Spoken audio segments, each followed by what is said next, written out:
Donc aujourd'hui, Daf Tzadik Tet. Donc nous sommes en haut de la page, en bout de page, Tanour Rabbanan. Les Chachamim ont enseigné Yeriot HaTachtonot Shel Techelet Veshel Argaman Veshel Tolaat Shani Veshel Shesh. Donc les tentures, les premières tentures donc, qui étaient au contact du Mishkan, les premières, parce qu'il y avait une tenture, on va dire des tentures qui étaient supérieures, on verra la différence. Donc, on nous enseigne ici, c'est Yeriot Atartonot, c'est tentures qui étaient en bas, Shel Techelet, donc qui étaient faites de laine en bleu azur, Shel Agraman, lettres de laine couleur pourpre, Shel Tolaat Shani, écarlate, Shel Shesh et de lin. Ve'elionot, et donc les tentures qui étaient au-dessus, la couverture qui était au-dessus, la deuxième, Shel Maaseh Izim. Donc, c'était une tenture qui était réalisée en poil de chèvre. Oudoula, Chochma Shneimra Ba'elionot, Yoter, Nima Shneimra Betartonot. Donc, la sagesse, on va dire l'expérience, était beaucoup plus grande, beaucoup plus développée, comme on va le voir, était mentionné, à propos des Elionot, de celle qui est de la couverture qui était supérieure, par rapport à la couverture inférieure. Et il betartonot ktiv, parce qu'à propos des couvertures inférieures, il est mentionné v'cholisha chachmatlev veyadea tavu. Toute femme sage de cœur, d'accord, a filé de ses mains. Ve'ilu ba'inonot, en revanche, à propos de la couverture supérieure, ktiv, il est mentionné v'chol anashim hashem nisal ban otana bechochma tavu et ta'izim. Donc, et toute femme hashem nisal ban, d'accord, auquel leur cœur a porté leur cœur, on va dire, a mis leur cœur à l'ouvrage, avec sagesse, Tavou et Taïzim, donc ils ont filé les poils de chèvre. Et Tania, il y a une baraïta, ce sujet qui dit, Mishum Rabbi Nehemia, au nom de Rabbi Nehemia, Chatouf Barizim, Betavouy, Min Haizim. Donc il lavait ces poils de chèvre alors qu'ils étaient encore sur les chèvres, quand les poils recouvrés n'étaient pas encore tondus, il lavait ces poils, des tavouilles minaïzim, et également il filait les poils qui étaient encore sur la chèvre. Donc cela nous demandait, on va dire, une certaine habileté et un certain professionnalisme, et donc une certaine chorma. C'est tout un professionnalisme qui était utilisé dans cela. J'étais Gezou Straot Vechoulé. Donc on revient à la Mishnah. Amar Rav Mishum Rabbi Hiya. Donc Rav a dit au nom de Rabbi Hiya, Agalot Tartehen ou Venehen Vetsidehen. Donc les charrettes qui transportaient effectivement ces krashim, ces planches qui étaient utilisées pour le Mishkan, Tartehen sous elles, donc sous ces agalotes là, ou Venehen et entre elles, Vetsidehen et sur leur côté, Reshut Rabbim ont un statut de domaine public. Amar Abaye, il a dit Ben Agala la Agala, Kino Orech Agala. Donc entre chaque agalote, entre chaque charrette qui était positionnée une à côté de l'autre, il y avait donc entre les deux un espace une distance de la même longueur qu'une agala en soi. Et Kama Orech Agala, et quelle était la longueur d'une charrette? He Hamot, 5 Hamot. La Mali, Be'arba ou Paga, Sagé, dit pourquoi on avait besoin d'une longueur de 5. Avec 4,5 suffisait pour pouvoir contenir les différentes poutres qu'il y avait dessus. De manière à ce que les krashim, les poutres qui allaient être positionnées dessus, ne puissent pas se heurter les unes aux autres, les différentes couches. Amar Rava, Tzide Agala, Kimlo Rahab Agala. Donc Rava, il a rajouté, il a dit Tzide Agala, donc les parties, on va dire, qui sont considérées comme les côtés de la Agala, c'est la partie qui était la partie de la charrette et la partie qui était au niveau des roues. Donc cette mesure-là, donc la paroi de la charrette qui donnait sur les roues également, cette mesure, Kimlo Rahav Agala, elle avait donc la même mesure que la largeur de la Agala. Et Kamar Rahav Agala, et donc quelle était la largeur de la Agala? J'étais Amot ou Mehetza. Donc il y avait 2 Amot et demi, donc divisé par 2 par rapport à chaque côté de chaque côté. La Mali, Be'amta ou Palga. Il dit pour quelle raison on avait besoin de 2 Amot et demi? Avec une Amot et demi, cela suffisait, ça vient. Il dit de manière à ce que les poutres qui sont dessus puissent bien être maintenues et qu'elles ne puissent pas d'accord, basculer sur un côté ou sur l'autre. Et là, il dit, mais on sait que le domaine public, une des conditions, on va dire, du domaine public, c'est qu'il y ait une largeur de 16 amot. Il dit Anan de Gamrina Nami Mishkan. Il dit puisque cela, on étudie, notre modèle de base, c'est le Mishkan, c'est le tabernacle. Le Mishkan, Hamis, Aré, Havaï.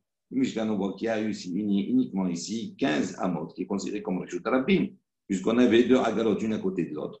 Et donc, chaque agala faisait 5 amot de large. Et on sait qu'entre chacune, il y avait 5 amot également. Donc, ça fait en tout 15 amot. Donc, il dit Havaï, Amata et Tera, Havaï, De Hava, Kaben Devi, Dehi, Mishetalfe, Klashim, Hava, Nakit, Lehu. Il dit maintenant, cette 16e ama, encore une ama supplémentaire, d'où vient-elle? Il dit on en avait besoin. Pourquoi? Parce que c'était la place, on va dire, que le Lévi pouvait avoir, de manière à faire en sorte que les krashim, les poudres ne puissent pas venir à glisser, et donc il pouvait les saisir à ce moment-là et les maintenir sur les charrettes. Donc c'est cet espace-là nécessaire pour le Lévi que l'on compte également, et on arrive effectivement au compte de 16 amot qui correspond à la largeur d'un reshut harabin, d'un domaine public. Nous avons donc une nouvelle Mishnah, Matnitin.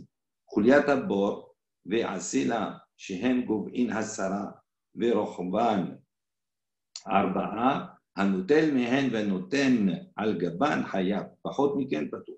Donc on a dit Chuliat Abor, donc les rebords d'un puits, d'un trou. Ve'asela, il y a un rocher qui se trouve dans le domaine public.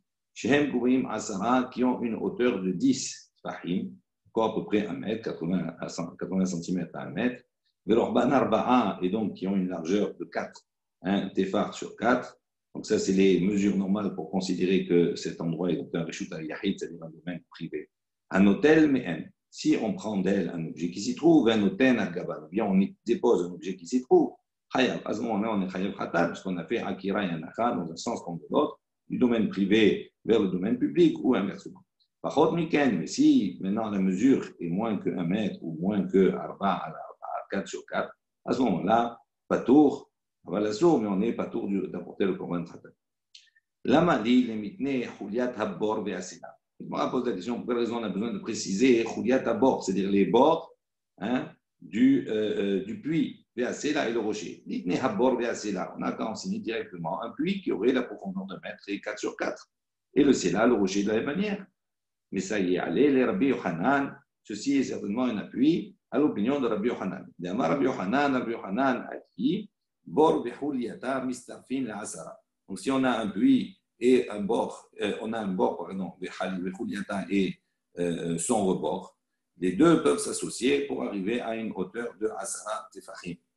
Si le trou n'a que 8 fahim et que donc il y a un rebord qui monte de 2, à ce moment-là, on peut les associer pour arriver à 10 fahim et donc construire à ce moment-là un reshut hayachid, un domaine privé. Tanya Namiachi, il y a une baraita qui enseigne de la même manière. Bor bereshut rabbin, amuka asara, donc un puits donc dans le domaine qui se trouve dans le domaine public, dans lequel il y a une profondeur de 10 fahim, de mètres, urchava arba'a, et sa largeur donc à 4 fahim sur 4. En memalein hemena beshabbat. On n'a pas le droit donc de puiser de l'eau, de prendre de l'eau de ce puits-là pendant Shabbat, puisque retirer de l'eau, l'eau se trouve dans un domaine privé. Si on vient à la ressortir et à la mettre dans un domaine public, à ce moment-là, on est khayab. Et là, imken azula mechitza. Mais le seul moyen, c'est de faire des mechitzot, c'est-à-dire des barrières tout autour de ce puits, de manière à créer donc autour de ce puits un autre domaine privé. Et donc, de ce fait, on peut sortir l'eau quand on se trouve dans ce domaine-là. Kavwa asarat fahim ve'en jotin hemena. Pardon. Et là, imken azula mechitza, kavwa asarat fahim. Donc, on doit faire un nouveau des mechitzot, des barrières qui ont une hauteur de 10 fahim. Et donc, on va construire un nouveau reshut hayachid de manière à pouvoir puiser de l'eau de ce puits. Mais également, on n'a pas le droit de boire de cette eau-là pendant Shabbat. Et là, même si on vient venir à s'abaisser et à mettre sa tête pour pouvoir boire l'eau et ne pas la sortir de l'intérieur, on n'a pas le droit. Et là, de manière uniquement dans la condition que l'on puisse rentrer sa tête et la majorité de son corps dans le puits pour pouvoir boire. De peur à venir à sortir l'eau de ce puits et donc sortir d'un domaine privé à un domaine public. Au bord de Chuliata, Mistarfin, on voit donc la fin de la Baïta, on précise que le bord le puits lui-même, et Khulyata et son rebord, Mistafin s'associe, la Asara, pour arriver au compte de 10. Be'amine Rav Mordechai. Rav Mordechai a posé une question, mais Arava, Amoud Berjut Rabbi, donc un pilier qui se trouverait dans le domaine public, Gabo Asara, qui a une hauteur de 10, Tfahim, Rav Arba'a, et qui a une largeur de 4, donc c'est un domaine privé. Les Arad Menach Gabbav Mahu. Si on a lancé un objet qui s'est posé dessus, quel est le dit? Mais Abrinan, qu'allons-nous dire? Are Akira Beisur, Hare Hanaha Beisur. On va dire donc la Akira, le fait d'avoir déraciné cet objet-là dans le domaine public, donc ça veut dire on l'a fait d'une manière interdite, dans un domaine qui était interdit. Are Hanaha Beisur. Et la Hanaha également se fait dans un autre domaine qui est interdit. Donc ce serait interdit puisqu'on passe du public au privé. Au Dima, ou peut-être non, on va avoir une autre réflexion qui va dire ma compatour ka'atia l'eau. Il dit peut-être que non, à partir du moment où on lance l'objet va donc, puisque le hamoud, le pilier, a une hauteur de 10 fahim, donc obligatoirement pour que l'objet puisse venir se poser au-dessus, ça veut dire qu'il va sortir il va survoler au-dessus de 10 fahim. Et donc on sait que le Reshut Arabim, d'accord, lui, son espace va jusqu'à 10 fahim. Au-delà de 10 fahim, on est dans un endroit qu'on appelle Reshut Mekom Patour. Et donc, à ce moment-là, ça voudrait dire que l'objet, quand il s'est posé sur le Reshut Ayahid, d'abord, il a été absorbé par un domaine qui s'appelle Mekom Patour, et donc à ce moment-là, il serait Patour. Amal et Matnitin, donc il a posé la question, donc il a répondu, puisque c'est Rav Mordechai qui pose la question à Rava, et Rava il dit, Matnitin, ça c'est notre Mishnah, il n'a pas besoin de poser la question, la Mishnah elle est claire. Ata Shail et Rav Yosef, donc de nouveau Rav Mordechai il a posé la question à Rav Yosef. Amalé lui a dit, Matnitin hi, ça c'est notre Mishnah. Atacha il est Rabbaye, il est venu poser la question à Rabbaye. Amalé Matnitin hi, ça c'est notre Mishnah. Amalé ou Kuleu Beruka Dade Kafitu. Il leur a répondu, il leur a dit, vous avez tous une expression craché, même crachat. Vous avez tous craché la même chose. Le maire dit que vous êtes tous dans l'erreur. Amalé, Amroulé, ils lui ont dit, Ve'at lo tizbara. Il dit, toi, tu ne penses pas comme ça. Ve'atnan, il dit, pourtant, voilà la Mishnah. Il nous dit clairement, un hôtel mehen, benoten, agava, chayab. Que si on a pris ou on a posé sur cet élément-là qui a 10 de hauteur et 4 sur 4, d'accord, dans le Reshut Harabim, ça devient un domaine privé, on est chayav. Amal, il lui a dit non, Dilma, Matnidim, Bemahat. Il dit non, peut-être que notre Mishnah, nous, elle ne parle pas de cela, elle parle dans le cas où c'est une Mahat. Ça veut dire quoi Mahat? Ça veut dire que c'est une petite épingle qu'on considère que comme c'est tellement fin, que quand il a posé, quand l'épingle s'est posée, elle n'est pas rentrée, elle n'est pas vraiment. Elle est rentrée juste pour être posée sur le Reshut Ayahid, mais elle ne passe pas par le Makom Patour. Il dit non, Mahat Nami, il y a des médailles à Porta, de la médaille à Porta. Il dit c'est pas possible. C'est sûr que même si c'est une petite, même si c'est fin, c'est sûr qu'elle va quand même dépasser, elle va rentrer dans le domaine, dans ce qu'on appelle le Makom Patour. Et donc à ce moment-là, on peut avoir la même réflexion en disant qu'on n'aurait pas été Chayab. L'idée est clé, Moursha. Il dit non, on parle dans un cas où ce pilier-là, effectivement, il a Moursha, ce rocher, il a une excroissance, on va dire, qui sort de cela, mais qui se trouve en deçà de Asarat Fahim. Donc, à partir du moment où l'objet se pose, on pose l'objet dessus, même s'il est dans l'espace moins de Asarat Fahim, on considère qu'il est posé sur un Reshut Ayahid et on est Chayab. Inami, s'il veut, je peux donner une autre réponse, Ramia Baharitza.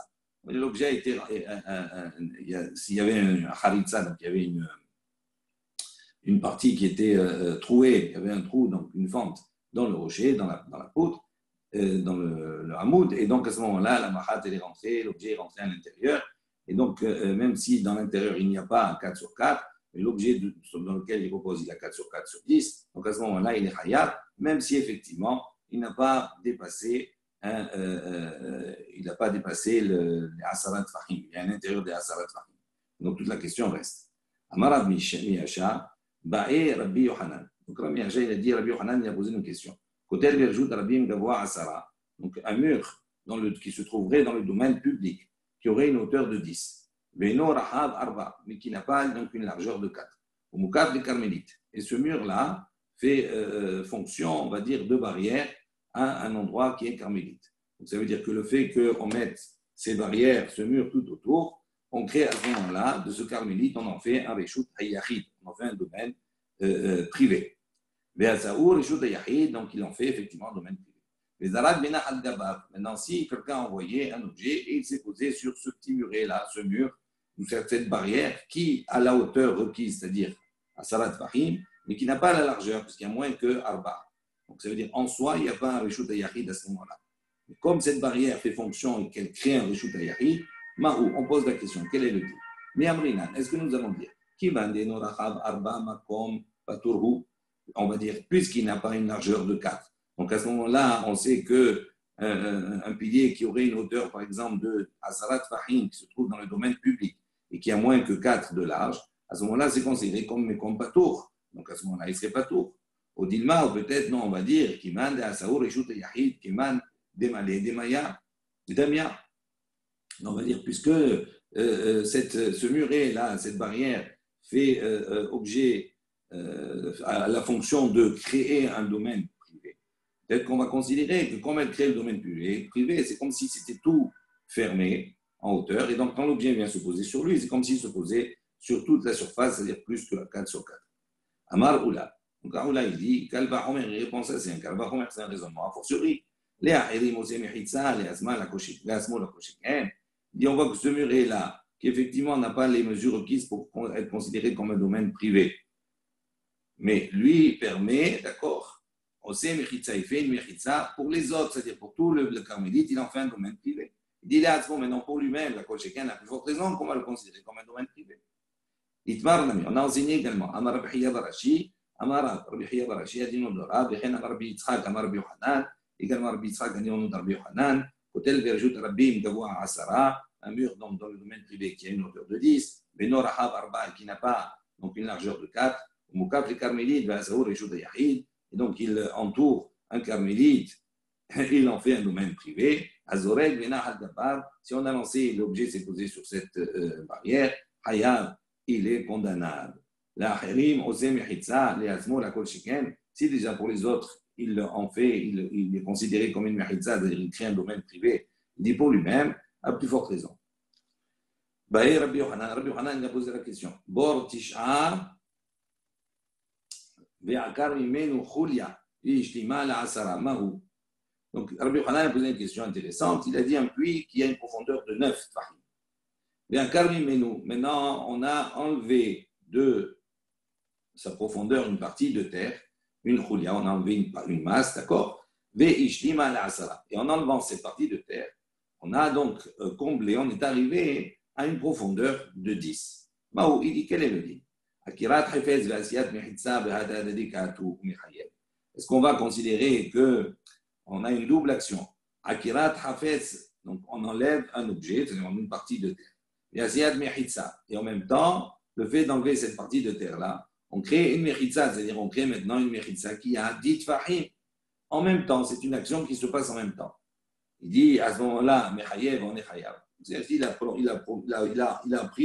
pris cette terre-là au fond. En prenant cette pelletée, cette terre-là, donc il sort cette terre, il sort cet objet-là.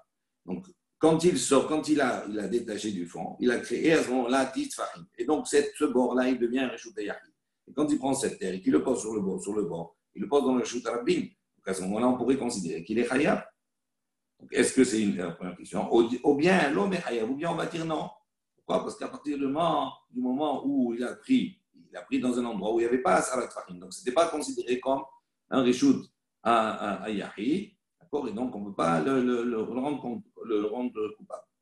Et maintenant tu vas me dire, si tu vas me dire maintenant, tu vas me rétorquer, tu vas me dire effectivement, on ne peut pas le considérer comme Hayab. Pourquoi? Parce qu'au moment, d'accord, depuis le début, il n'avait pas Asarat Fahim, il n'avait pas dit Fahim, il n'avait que 9. Donc, Bor, il dit, voilà, on a un cas. Bor Asara. Donc, on dit, voilà, il y a un puits qui a 10 Fahim. Benatan et Tocha Khulia. On met à l'intérieur une partie de terre. Oumiatar. Et donc, à ce moment-là, on va diminuer de sa hauteur. C'est l'exemple inverse. Si on diminue de sa hauteur, au début, il a 10 Fahim, donc il est considéré comme un domaine privé. Et en rajoutant la terre à l'intérieur, on va créer moins que 10 Fahim, 9 Fahim. Maou, il dit, quel est le dit? Anahat Haifetz, Besilouk. Est-ce qu'on va dire justement le fait de poser l'objet à l'intérieur, cela enlève, on va dire, son statut de Reshut Yahid, puisqu'on va diminuer de sa Mechitza et elle va passer de 10 à 9. et que les deux actions se passent en même temps, est-ce que malgré ça, il est Hayab? Ou bien l'homme est Hayab, ou bien non, il n'est pas Hayab. Pourquoi? Parce qu'au départ, d'accord,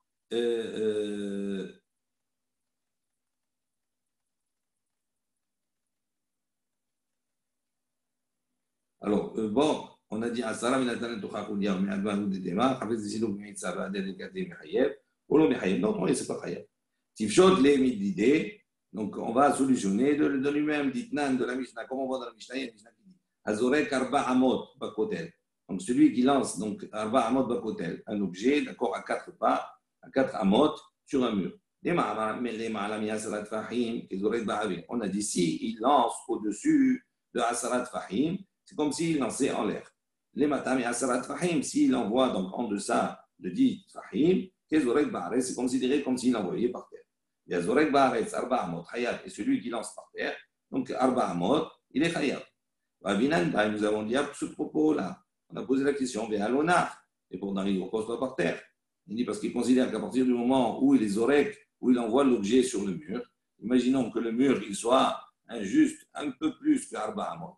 Et à partir du moment où il envoie l'objet il va rebondir, il va retomber dans les Arba Amot, dans cet espace d'Arba Amot, et donc on n'aura jamais reposé au-delà d'Arba Amot.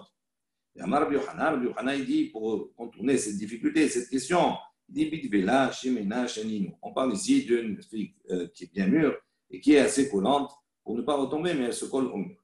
Mais Amai, il dit, mais pour quelle raison à ce moment-là il serait Khayab? Parce qu'à partir du moment où la figue va venir se coller au mur, donc elle va créer une épaisseur supplémentaire au mur, et donc la distance entre lui et le mur va diminuer de l'Arba Amot, il sera moins que l'Arba Amot, donc pourquoi il serait Khayab? Il dit, ah non, Adam, mais va-t-elle les. Il dit là-bas, il n'y a rien il n'annule pas la distance. Acham, va-t-elle, tandis qu'ici, dans le cas, il annule. Pourquoi? Parce qu'il fait sortir un élément ou il rajoute un élément. Et Rava, il pose la question. Zarak daf, benachal gabe yetidot. Il dit, si on a envoyé une daf, une planche, d'accord, et que celle-ci s'est posée sur yetidot, sur un pieu. Donc il y avait un pieu de Hasarat Fahim, et le daf et la planche qu'on a envoyée, elle faisait 4 sur 4. Et donc quand elle vient se poser dessus, elle crée un Reshut Yahid. Quel est le din? Quelle est la difficulté? Kamibayale, Anahat Hafetz, Vasiat Mechitza Behadadade Katu, Aïno de Rabbi Yohanan. Donc il dit, quelle est la question qu'il a posée ici? Quelle est la difficulté? Il dit Anahat Hafetz, le fait de poser l'objet, Vasiat Mechitza, et qu'à la suite de cela, donc on crée effectivement Bahadadade en même temps, on crée donc un nouveau Reshut, un nouveau domaine qui est domaine privé. Aïno, il dit ça, c'est comme l'opinion de Rabbi Yohanan. Qui, quand il va y aller, il a la question se pose, les rabats pour rabats. Qui gon des Zarak Daf. Il dit, lui, il explique, il dit non. On parle d'un cas, Zarak Daf, dans le cas où il a lancé effectivement une planche, mais Chafetz al Gaba. Et sur la planche également, il y a un objet. Il a lancé la planche et l'objet qui était dessus. Mike, il dit, quel est le dit? Qui va des Badekatu. Il dit, puisqu'ils viennent à se former en même temps. Donc, c'est-à-dire, il y a le pieu, il y a la planche dessus, il y a l'objet sur la planche. On considère à ce moment-là que comme si on a opposé l'objet, ça va se flouter en même temps. Au Dilma, ou bien on va dire non, qui va de là, ifshar de là, midala, pourta. Donc, behadar nayech, kasiyat mechitza, ve'anahat chafetz dameh. C'est court. Dis non, peut-être qu'on peut assimiler la chose en disant, puisque de toute façon, l'objet qui est sur la planche, lui, c'est pas possible qu'il ne se détache pas à un moment donné. Ça veut dire quand la planche elle va venir se poser sur le pieu, même donc comme il y a l'objet dessus, il va remonter un petit peu. À partir du moment où il remonte un petit peu, à ce moment-là, on va considérer comme si, d'accord, il a été posé. Donc il y a eu d'abord la planche qui est posée. À partir du moment où la planche se pose, donc elle crée le Reshut Yahid. Une fois que l'objet dessus, qui s'est soulevé un peu, se repose dessus, donc ça s'appelle la Anaha. Donc peut-être que ça ressemble à ça, et donc à ce moment-là, il est Khayab. Il dit, on n'a pas de réponse à cela. Voilà, on s'arrête aujourd'hui pour le DAF.